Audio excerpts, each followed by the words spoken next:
And good afternoon, everybody. It is Tuesday, it is webcast day, and you are all very, very welcome.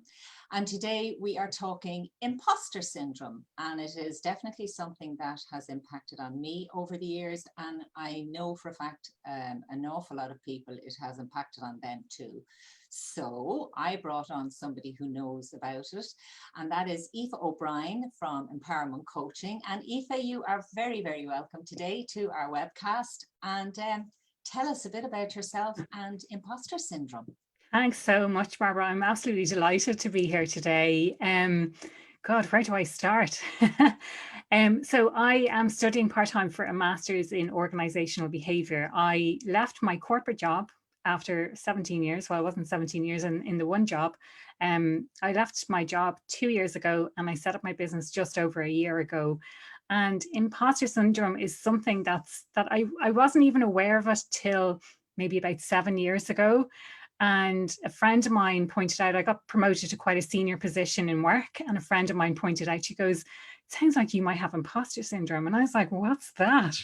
And like, what do I really have imposter syndrome? And is it, because here's me doubting myself, doubting my abilities, doubting my progression that I'd made, that I'd absolutely deserved, and suddenly find myself in this place. And so there's a chance that maybe this is just in my head, that this isn't really what other people are thinking. And it happened. It made me think about other times then when things like that had happened to me, and especially when I was starting my business last year. And it continues. Like, it's not something that just automatically goes away. I think if you have it, it resurfaces every so often when you get out of your comfort zone. So when I started my business, of course, I'm saying to myself, there's all these other coaches, all these other consultants out there. Who am I to be the person who someone's going to choose to work with? Or who am I to think I can compete with other people who have tons of years of experience? Yeah, and that thing in work, because like when you got the promotion, obviously you were delighted. But was it that you thought, oh well, it's just luck, or maybe there weren't enough candidates, or do you know what I mean? Like what was your thinking behind it that made you start doubting yourself? I think, do you know what, Barbara? It was a couple of those different kinds of things. It was, yeah, like, oh, well, they just picked me because there wasn't really anyone else they could have chosen, or they just chose me for that specific role. Now, to be fair, they gave me an option. My options were to report to someone who was on the leadership team, or to do a role that I wasn't necessarily working on my strengths, and to be that, to be on the leadership team. And I was like, well, to me, that's a no-brainer. Of course, I want to be on the leadership team. So I was kind of seduced, if you like, by this idea of being in a more senior position and doing something that maybe I wasn't as comfortable doing. But yeah, like, it was like, well, they don't have any options. I wouldn't say I thought I was lucky to get it, because they offered me kind of two different options, and I was like, well, I'm definitely going to obviously take the more senior role. But there was definitely an element of, well, they didn't really have anyone else to do that role anyway, Yeah, and like in coaching, then that's where we bring in those ants, as I call them, those automatic negative thoughts that become that we're not worthy enough, or we're not good enough, and we start doubting our own ability and confidence. And the thing is, like, you had a proven ability, it was on paper. Yeah. Your ability. I mean, you had studied, you're doing a master's now, so you obviously had studied, in your background, Yeah, absolutely. Yeah. but still those doubts were there. Yeah, absolutely. And I kind of alluded to it earlier. And I think the more you progress in your career, the more this kind of enters into your thinking, because, and they have a name for this. It's called the Dunning-Kruger. I always forget the name because it sounds like Dunder Mifflin, which is from The Office. But the Dunning-Kruger effect, where you think early on that you're an expert at something, and then you realize fairly quickly that you don't know as much as you thought, and you kind of go on this sliding slope downwards then in terms of your confidence. And the more you know, the more you realize that you don't know. And I think the more you progress in your career, the more you realize that you don't actually know what it is, you know. I know Like there's, exactly. Yeah. the And gap yet, gets wider and wider, I think. the parallel of that is, when you think of it, we can't know everything. Yeah, Like that is impossible. So it's actually finding that balance and that level of being absolutely. comfortable with Yeah, the knowledge that we have. yeah. But also, Barbara, recognizing our own achievements. So looking back on the career trajectory that you've had to date and saying, wow, well, I've gone from here to here and I got this promotion.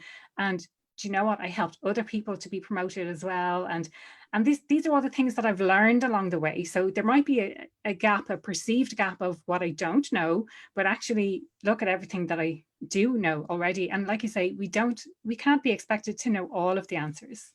Yeah, no, absolutely. And now you're in doing your master's, and obviously behavior is part of that. Yeah. So the thinking and how people think comes into that.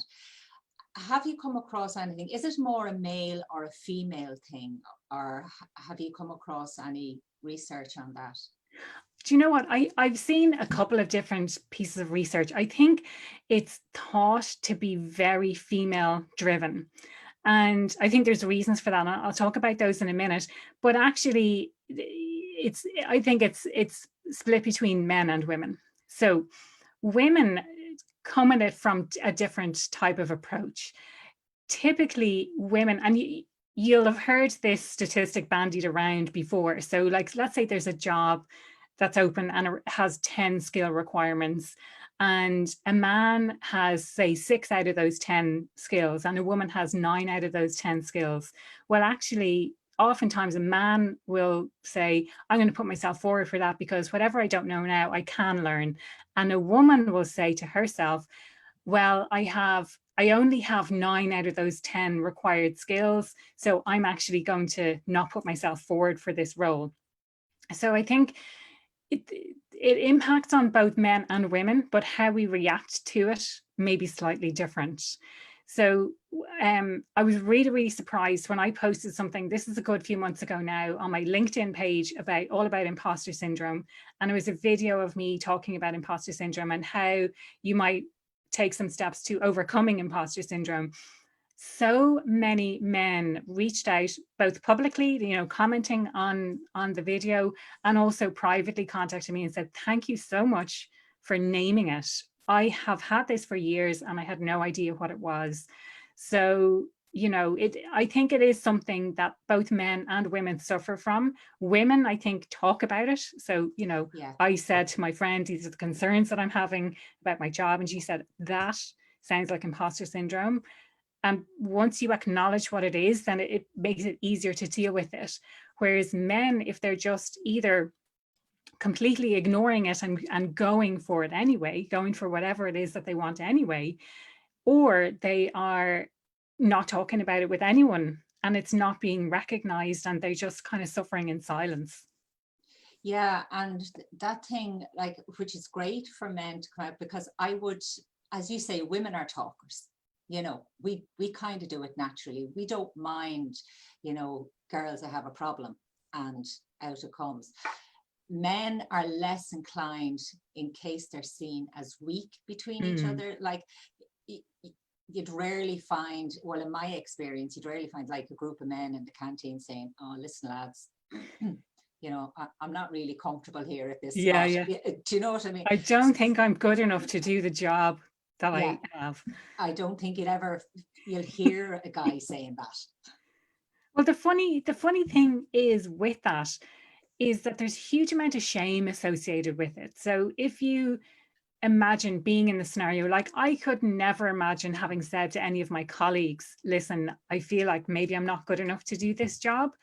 I could never, ever imagine that, because in your head, you believe that once you verbalize that, then other people will realize. It's kind of like a short circuit to, everyone's going to realize once I verbalize that I'm not that comfortable, that I'm not good enough to do the job.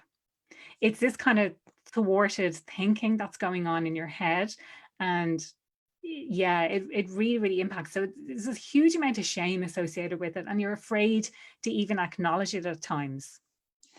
And what did you do for yourself, kind of, as they use that word, strategy or tools or whatever? What did you use for yourself in that scenario back then before you went out on your own? And actually, in saying that, has there been a difference from being out on your own and it hitting you and being in a workplace with other colleagues and it hitting you? Like, has it felt different or impacted differently? Do you know what? I'm gonna go back even further and talk about a time when I was in Australia, and at the time I didn't recognize it for what it was, but when I look back now, it's very, very clear that it was imposter syndrome. So I went into a job and I asked for more money than I thought I deserved. Essentially, I was like, I'm going to chance my arm here, and they paid me that plus 5% more, and I thought, therein started the, okay, I think they've made some sort of clerical error here. I think there's a huge mistake. And I was nearly chasing my tail because I was like, oh, I'm going to get caught out here. I'm really going to get found out. And I felt like I didn't deserve it. I know it sounded like, it's like, oh, poor me, I'm getting paid too much money. But it really impacted on my ability to perform in the role, I think. And there were various reasons that I left that role. Like, leadership was a huge problem in that organization. Like, it was really, really terrible. I loved the job I did. I loved the colleagues that I had. But the leadership, like, they made a lot of promises that they didn't deliver on. So they were making all sorts of promises, which didn't help with my imposter syndrome, to be fair. Saying things like, oh, what kind of director would you like to be? And, oh, we'd like to promote you, but you need to choose what you want to do, and all of this kind of stuff, which ultimately resulted in one of my male colleagues being promoted. My mum always points that out. She's like, don't forget, he was a man who got promoted, and it was you who did, and it's tying in then with all this. Oh, well. And I always forget that was the fact. Like, he was a friend of mine, he was a colleague, and he got promoted to be my manager, which was a terrible scenario. So various reasons that I left, but I totally avoided it. And like, I didn't know what it was, but I totally avoided that entire scenario. Fast forward then to being back in Ireland and being promoted to this very senior position. And just because my friend pointed it out, I think it made me aware of, this is in my head, this is on me. It's not something that other people can deal with. It's not something, and at the time I didn't really have strategies to cope, but being aware of what it was and knowing that it was just to do with me and my head, that really, really helped. And then kind of skipping forward to, well, now I'm running my own business and I really need to step up my game. That's when I started to really implement those strategies that I'll talk about now in a minute, around overcoming imposter syndrome and around getting out of your head. When I've talked to a couple of clients this week about imposter syndrome very specifically, and the kinds of things that people say, like, it impacts around money. They might have money blocks. They feel that they don't deserve money.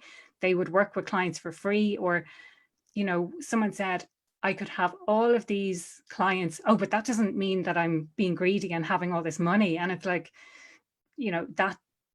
So there's all of these ways that it shows up for people. And it's kind of a thread, and it goes not just in your personal life, but in your business life as well. So I can talk a little bit more about the strategies that No, absolutely, because I honestly, like, I am fascinated. I'm sure our viewers are as well, because I'm here going, yeah, that was me.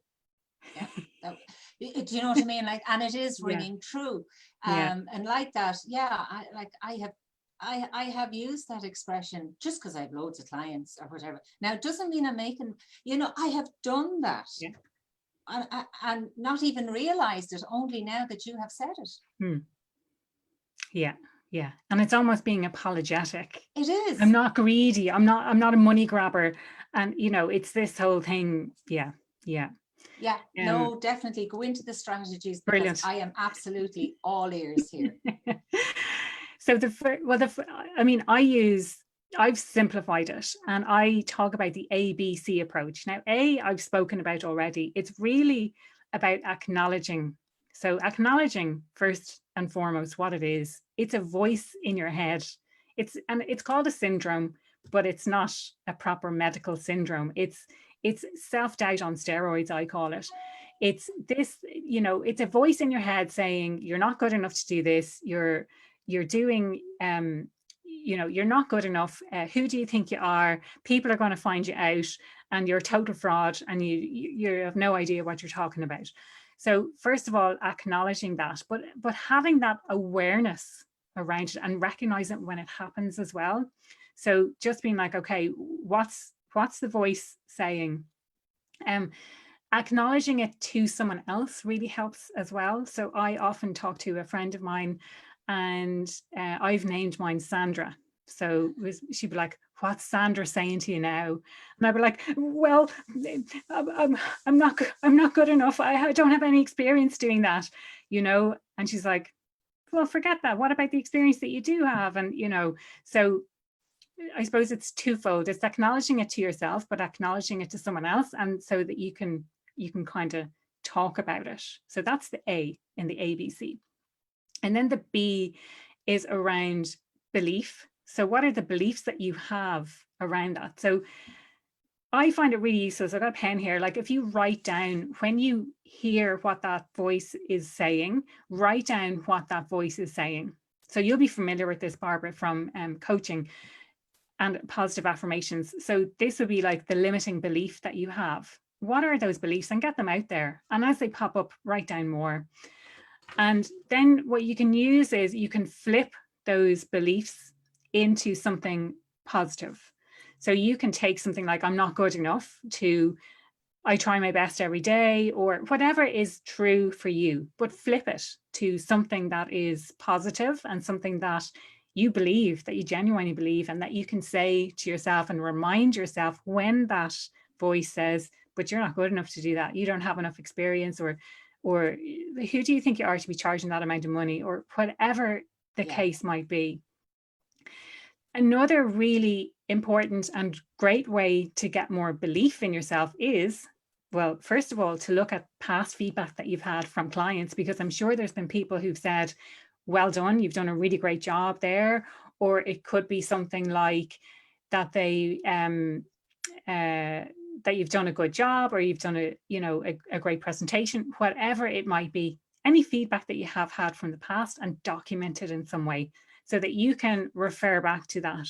Now, another great thing to do is ask for feedback from current clients. It could be from colleagues, it could be from friends, you know, just something simple like, what would you say I'm really, really good at? And then again, you can refer back to that. You're the worst at doing that. I am the world's worst at looking for feedback on work that I have done for people. Yeah, I am, absolutely. No. And I don't know why. So, well, may I challenge that to say, are you afraid that you didn't do a good enough job, and that they're going to say? Yeah, I think what goes through is, well, one, okay, when I'm finished working with a client, I will know there and then, yes, I've done my job, you know, and it has worked. I think, I don't know whether it's, I don't like putting, say, the client under pressure, or that this is something added that they didn't expect, that then they were going to have to give feedback, and all these automatic negative thoughts, as we call them, those ants start, you know, coming in. But I am the world's worst at looking for feedback on work I do, or even, you know, I would help an awful lot of people, I'd say, with tech, because tech is my kind of baby that I love to play with tech. And, you know, I was sitting the other day actually thinking, will I, won't I? And then I go, I'll do it another time. I don't know what it is. It is that block. But now you challenged me. All I can say is to anybody watching, beware. You'll be hearing from me very soon. Yeah, that is hard. Yeah, no, it is hard. And especially if some time has passed and you're then kind of asking for feedback. But I think if someone had a positive experience, so generally speaking, you know, unless they had a really terrible experience, of course, they're going to give you some positive feedback. So there's no reason that you shouldn't be asking for that feedback from people. but also like, don't forget that you have other people in your life as well, that you can ask your family, you can ask your friends for feedback as well, and maybe general feedback, but like, what kind of things would you say I'm good at, or what was I good at when I was a kid? You know, what kind of came naturally to me? So yeah, that's around that whole belief piece, and how to kind of flip that into, well, how can I reinforce the beliefs that I have about myself, and how can I challenge them? How can I identify what beliefs I have, what are limiting me currently, and how can I flip those into something a little bit more positive? And then the C part is the action part. It's the call to action. It's actually taking that first step of doing something. So what is the one step that you need to do in order to make this happen? And for me, this is a big thing. I tend to be the kind of person who takes giant leaps. I don't take small steps. And I've had to really learn to pare it back and take small steps at a time, because I like things to happen immediately. I like big things to happen straight away, and I like them to happen overnight, and you know, all of this kind of stuff. So that's been a real challenge for me, but recognizing those small steps and congratulating yourself on taking those and kind of reinforcing that behavior, I think makes a really big difference. I've just been thinking, actually, because you said what stops you. I think when you're looking for feedback, I think all of a sudden you're putting yourself back in that vulnerable position. Yeah. I actually think that's what it is. It's a fear of being vulnerable. Yeah. You know, because you're kind of open to anything. Yeah. But I can't believe how much we have got through so far on this. Esther, how is it going there in the background? Have we any questions coming in at all for Aoife? We do. Mary's asking, would you say there's an issue with, sorry, that there are issues with money? I think that's my problem. Well, we kind of touched on that as well, that does, it manifests itself. Like I was saying, like one of my clients was talking about, and Barbara, you could relate to this as well, where you're like, well, I have all of these, I'm going to have all these clients, or I do have all these clients, but I'm not earning that much money. And it could be, and I mean, that's how I felt in my job in Australia, where I was earning way more money than I felt I deserved. I was like, geez, I'm chancing my arm here. And then they gave it to me plus more. I couldn't believe my luck. And yeah, like it really followed me around. It really impacted me. So I do think that money has a huge thing. I think money blocks have a huge thing to do with it. If there's any more specific questions, I'm happy to kind of drill into that in a little bit more detail for you, Mary. Yeah, she's just said covered, Esther, thanks. And then, yeah, there's a couple of comments here. Can't do small steps, want instant results. And Kerry says, me too. I want it now, maybe before I can talk myself out of it. And Aoife Keedy says, I want it yesterday. I can absolutely relate to all of those things. And I think the big game changer for me around the small steps was probably around a year ago. So I went on, not for the first time, like kind of a bit of a weight loss journey. So I'd always carried a bit of extra weight, sometimes a lot of extra weight, to be honest. And I wasn't ready. I definitely wasn't ready to do it last year. And I just took the plunge. And I was like, I have to do something about this. I was in denial for years. And through a program with Susie Ladola, who's in the Women's Inspire Network as well. So that's how myself and Barbara know each other. I went on an 8-week program with her. And like that, I was like, A, I want instant results. I want to lose the weight straight away. B, I want to make all the changes all at once. And, you know, that's what I wanted. But actually, it was like, no, continue to do everything as normal. We're going to make one change at a time over the course of 8 weeks. And that then got me thinking about everything else. And I was like, okay. So typically I try and do everything all at once, but that's not sustainable. And you can't continue doing that. And I think that's a female thing. Now, I trained with the CBT with Susie as well. So I know the program that you went on. And in fact, we had Susie on here a few weeks back talking about teenagers and that. But yeah, I actually think that's now I could be wrong, but I do think that's a female thing, that I'm going to do it now, I'm going to get it done, get it out of the way, I'm going to move on to the next thing and turn. And then what happens then? We kind of burn out then at the end of it, and we go, well, I tried it before, I just can't do it again, and I can't keep up the momentum or the pace. So we have to pace ourselves. Yeah. I think it's like that. We don't want to be seen as vulnerable.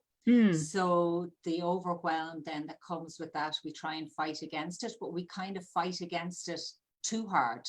Yeah. Instead of pacing ourselves. And as you say, like that imposter syndrome, I think we fight against it so hard rather than letting it kind of sit and go. As you said, you realized when your friend said it to you, okay, I have a name on it. Yeah. Now, where do I go from here? Yeah. What steps do I take? And I think there's probably so many things that we could step back and use that, exercise for so many things. Yeah, exactly. Yeah. And something else I was thinking of as well, like I spoke to someone from that same organization afterwards, and she was promoted to quite a senior position, and she was like, oh, that imposter syndrome that you're talking about, I can really relate to that. And I was like, no, wait a minute, no, but like yours brilliant, and of course you're going to get that role. And so the perception that other people have of us, you look at someone and you think, oh, well, when I get to that stage, I'm not going to feel like an imposter anymore. I'm going to feel really comfortable in my skin because that person exudes confidence and all of this kind of stuff. When actually that's not the case. You need to start tackling this now. You need to kind of, it's similar to that kind of taking the small steps. You need to deal with it now rather than thinking that in the future you're not going to feel it anymore, because it's going to just get exacerbated. The more you progress, the more out of your comfort zone you get, the more it's going to progress and kind of swamp you, and you'll have these feelings of imposterism. Well, I know this chat could actually go on for longer and longer and longer. I mean, I've been sitting here just trying to take it all in, saying, I wish I could write down my notes, but I can't because it is. So at least I can watch back the recording and make a note of it all. Aoife, where can people get in touch with you? They can find me on my website, empowermentcoaching.ie. There's also actually on the homepage, there's a quiz that people can take to find out exactly what kind of imposter they are. And then depending on the answer, then they can get a guide, which is basically what I've spoken about today. So the ABC, but it's all done in a guide where they can print it out and they can fill in like what's actually showing up for them, what kind of great feedback are they getting that they can look back on, and what actions do they need to take. So that's on my website. I'm all over social media as well. So empowermentcoaching.ie on Instagram, empowerment_IE on Twitter, and LinkedIn, Aoife O'Brien. They'll find me pretty easily enough, I think. Brilliant. Aoife, thank you so much for today. I thoroughly enjoyed that, and I got some big insights into myself too as we were chatting, and the audience got some insights into me too as well that they probably weren't expecting. But thank you so much, and I look forward to chatting to you again soon. It was brilliant. I really, really thoroughly enjoyed. It was great to have kind of a two-way conversation. I loved all the feedback from the audience as well. So thank you so much for having me, Barbara. You're more than welcome. Thanks, Aoife. Cheerio.